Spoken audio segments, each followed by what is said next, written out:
Bienvenidos, bienvenidas a esta píldora sobre cómo aprender en la era digital. Este contenido estará dividido en distintos bloques. Vamos a empezar por la introducción, para ver un poco en qué situación y en qué momento nos encontramos en el uso de las redes sociales, de Internet, de buscadores, y con eso ir profundizando en materia. Hablamos de un cambio constante de paradigma, es decir, la evolución tecnológica sufre cambios constantes y cada vez más rápidos, con lo cual estamos en un cambio constante y aparecen nuevas tecnologías y desaparecen algunas que hasta hace poco eran habituales entre todas las personas. El hecho de que ya no solo leamos información en Internet, sino que también compartamos información, nos hace transformarnos en prosumidores. Es decir, ya no solo consumimos información, sino que también producimos información. ¿Qué es lo que ocurre en 60 segundos? Para poner un ejemplo, pues básicamente se envían más de 240 millones de correos, se visitan 6 millones de veces Facebook, se publican más de 1000 tweets, se suben a YouTube más de 30 horas y cada minuto se dan de alta más de 1300 usuarios de smartphone. Es decir, la información y todo lo relacionado con la información de las nuevas tecnologías va muy rápido. Y es por eso que nuestra habilidad para aprender lo que necesitamos mañana, con el avance constante de las nuevas tecnologías, es más importante que lo que sabemos hoy en día. Hace ya más de 50 años, Margaret Mead, una famosa antropóloga, decía esta frase que es considerada, bueno, pues un poco el leitmotiv de esta primera introducción. Han llegado los tiempos en que debemos enseñar a nuestros hijos lo que nadie sabía ayer y preparar a las escuelas para lo que nadie sabe todavía hoy. ¿De acuerdo? Con esto, ¿qué nos plantamos? Nos plantamos en el aprendizaje a lo largo de la vida. ¿Qué es el aprendizaje a lo largo de la vida? Básicamente es un proceso continuo, globalizador, de cualquier persona que se inicia en el momento en que nacemos, que empezamos a aprender, y que finaliza en el momento que fallecemos. Constantemente estamos aprendiendo. Otra cuestión es que seamos más conscientes de ese aprendizaje o menos. Veamos algunas características de este aprendizaje. Básicamente es universal, porque todo el mundo puede aprender. Pero sí que es verdad que de manera individual cada uno debe asumir la opción de aprender o no. Se trata de un aprendizaje que es atemporal, da igual en el momento de la vida que se haga. Se puede llamar educación formal si tienes una titulación, educación informal si aprendes algo a través de un vídeo de YouTube. Al final todo es aprendizaje, pero dependiendo de en qué contexto o en qué ámbito le podremos llamar de un nombre o de otro.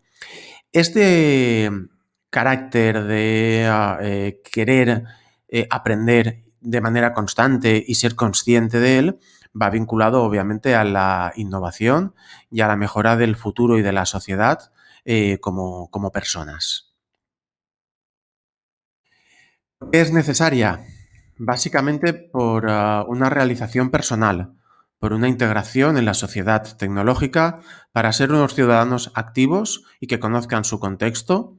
Nos va a ayudar muchísimo en la empleabilidad, en las opciones que tenemos para encontrar trabajo y sobre todo también hablando de toda la parte de transformación digital y obviamente para integrarnos y vivir en esta sociedad actual y en la futura.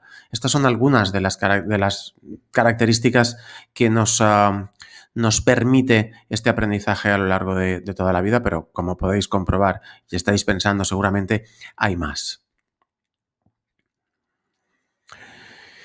Y una reflexión antes de empezar con algunas características para aprender en la era digital. ¿Cómo evitar la infoxicación? ¿Qué es la infoxicación? Básicamente la infoxicación es el exceso de información. Tener tanta información disponible en Internet, que tanta gente nos pueda enviar memes o nos pueda enviar noticias a través de los distintos canales de de Telegram, de WhatsApp, Facebook, las noticias, esa sensación de tener demasiada información. Eso es la infoxicación. ¿Quiénes están más expuestos? Obviamente aquellas personas que no tienen un filtro, no saben filtrar, no son conscientes que ciertas informaciones o ciertos grupos de WhatsApp no les aportan nada y siguen ahí y se creen que toda la información es importante, es necesaria, la tienes que tener. No, no, tenemos que filtrar, tenemos que utilizar ese embudo que vemos en la imagen. ¿Qué efectos tiene? El hecho de pensar que no tenemos acceso a toda la información, que siempre se nos va a escapar algo, nos hace pensar automáticamente que toda la información que recibimos es real, que todo lo que nos envían por las cadenas de WhatsApp, por Telegram, por correo electrónico, todo es verdad. No tenemos tiempo para pararnos y ver si esa información que nos han enviado es verdad o no. No buscamos, no contrastamos la información. Con lo cual, ¿qué efectos tiene? Que entramos en un bucle en el que todo lo que está en Internet es real.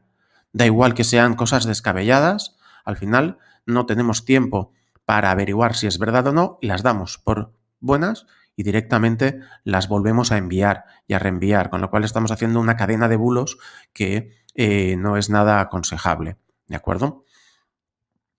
Y la pregunta, ¿estoy infoxicado? ¿Estás infoxicada? Como reflexión sería interesante que viésemos si realmente estamos infoxicados. Vamos a explicar rápidamente una metodología para poder evitar, en cierta manera, la infoxicación. Es el método TRAF de Alphonse Cornella y básicamente tenemos que seleccionar distintos temas, 5, por ejemplo, que sean fundamentales para nosotros, otros 5 secundarios a nivel personal o profesional, y 5 o 10 dependiendo de cuestiones de actualidad o secundarias. Es decir, la cuestión al final es tener un número limitado de intereses, de temáticas, entre 5, 10, 15, 20, dependiendo de nuestra capacidad. Y sobre esos temas, cada vez que busquemos información o que nos llegue información, actuar de esta forma, a través del TRAF.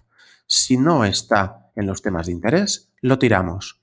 Si algo es interesante y pensamos que puede ser interesante para otras personas, solo entonces, y después de haber analizado y comprobar que la información es correcta y verídica, remitimos, enviamos, compartimos a otras personas.